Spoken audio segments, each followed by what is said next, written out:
21 మే 2024 గాంధీ భవన్ లో press meet పెట్టి మంత్రి జూపల్లి కృష్ణారావు గారు తెలంగాణ రాష్ట్రానికి ఎలాంటి కొత్త మద్యం కంపెనీలు వస్తలేవు, కొత్త బ్రాండ్లు వస్తలేవు, ఇట్లా మీరు ఎవరైనా ప్రచారం చేస్తే 100 కోట్ల పరువు నష్టం దావా వేస్తామని ప్రెస్ సమావేశం పెట్టి మరీ హెచ్చరించారు.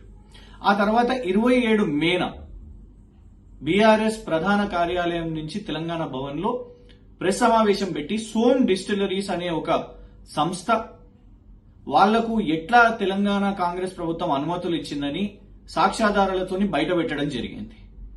అదొక నకిలీ మద్యం సంస్థ అండ్ గతంలో కాంగ్రెస్ ప్రభుత్వానికి వాళ్ళు నిధులు కూడా ఇచ్చిండ్రు. దాదాపు 3 సార్లు 25 లక్షల రూపాయలు, ఒకసారి ఏకంగా 1,31 లక్ష రూపాయలు వాళ్ళు సోమ్ డిస్టిలరీస్ వాళ్ళు కాంగ్రెస్ కి ఇవ్వడం జరిగింది. అయితే 28 మేన మంత్రి జూపల్లి కృష్ణారావు గారు అంటే కేవలం 7 రోజుల్లోనే మళ్ళా పత్రికా లేఖ ఒకటి విడుదల చేసి మంత్రికి ఎలాంటి సమాచారం లేకుండా కార్పొరేషన్ బేవరేజెస్ వాళ్లే అనుమతి ఇచ్చిండ్రు అని చెప్పడం నిజంగా కూడా విడ్డూరం. ఇది బాధ్యత రహితం కూడా. ఎందుకంటే 26 ఫిబ్రవరి 2024 అబ్కారీ విభాగం మధ్యప్రదేశ్ ప్రభుత్వం వాళ్ళు ఈ సోమ్ డిస్టిలరీస్ వాళ్లకు 420, 461, 471, 120B, 468 లాంటి తీవ్రమైన సెక్షన్లు వేసి జగదీష్ అరోరా అనే చైర్మన్ సోమ్ డిస్టిలరీస్ అతన్ని అరెస్ట్ చేయడం జరిగింది. వాళ్ళ మీద నకిలీ మద్యం వేసే ఆరోపణ మధ్యప్రదేశ్ ప్రభుత్వం వాళ్ళు వాళ్ళ మీద కేసులు వేసిండ్రు. మరి దీని గురించి ఎందుకు జూపల్లి కృష్ణారావు గారు చెప్పలేదు? వారికి కనీసం తెలియదని అంటున్నారు. ఇది ఇంకెక్కువ దారుణం. ఎందుకంటే రాష్ట్ర మంత్రి రాజ్యాంగం మీద ప్రమాణ స్వీకారం చేసి ఈ రాష్ట్రానికి మంత్రి అయినరు. మరి ప్రజల ఆదాయం, ఈ ప్రభుత్వ ఆదాయం, రాష్ట్ర ఆదాయం, మరీ ముఖ్యంగా ప్రజల ఆరోగ్యం గురించి పట్టించుకోని మంత్రి రేపు ఈ నకిలీ మద్యం వ్యాపారం ఇక్కడికి వస్తే ప్రజల ఆరోగ్యానికి ఏమైనా జరిగితే మంత్రి జూపల్లి కృష్ణారావు గారు బాధ్యత నుంచి తప్పుకొని అధికారులే చేసిండ్రు అని నెట్టేస్తారా? కేవలం ఇదొకటే కాదు, తన లేఖలో మరి కాంగ్రెస్ పార్టీకి 1,31 లక్షలు మరియు 75 లక్షల రూపాయలు విరాళాలు కాంగ్రెస్ పార్టీకి ఇచ్చిన దాన్ని ఎక్కడ కూడా ఆ లేఖలో స్పందించలేదు, మాట్లాడలేదు. ఈ సంస్థ నకిలీ మద్యం విషయం మీద కేసులు ఎదుర్కొంటున్నది ఇతర రాష్ట్రాల్లో.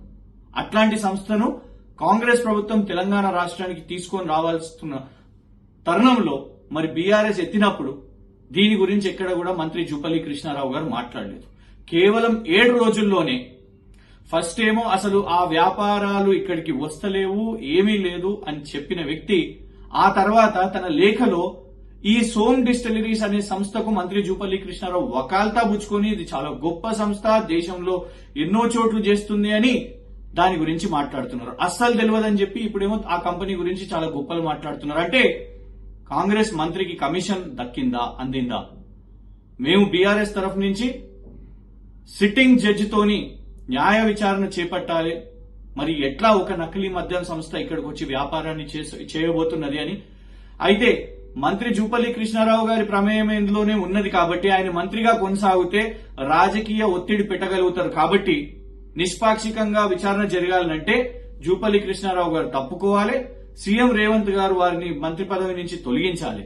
తొలగించకపోతే, ఎందుకంటే ఇందులో నేరుగా కాంగ్రెస్ పార్టీకే నిధులు వచ్చినాయి కాబట్టి, ఫండ్స్ వచ్చినాయి కాబట్టి, మరి సీఎం రేవంత్ రెడ్డి గారే డైరెక్ట్ గా డీల్ చేసిరా మాకు అనుమానం వస్తున్నది. కాబట్టి ఎలా చర్యలు తీసుకుంటారో అప్పటి వరకు సోమ్ డిస్టిలరీస్ అనే నకిలీ మద్యం సంస్థ ఇక్కడ వ్యాపారాలు చేయకుండా నిలిపివేయాలని డిమాండ్ చేస్తున్నాం.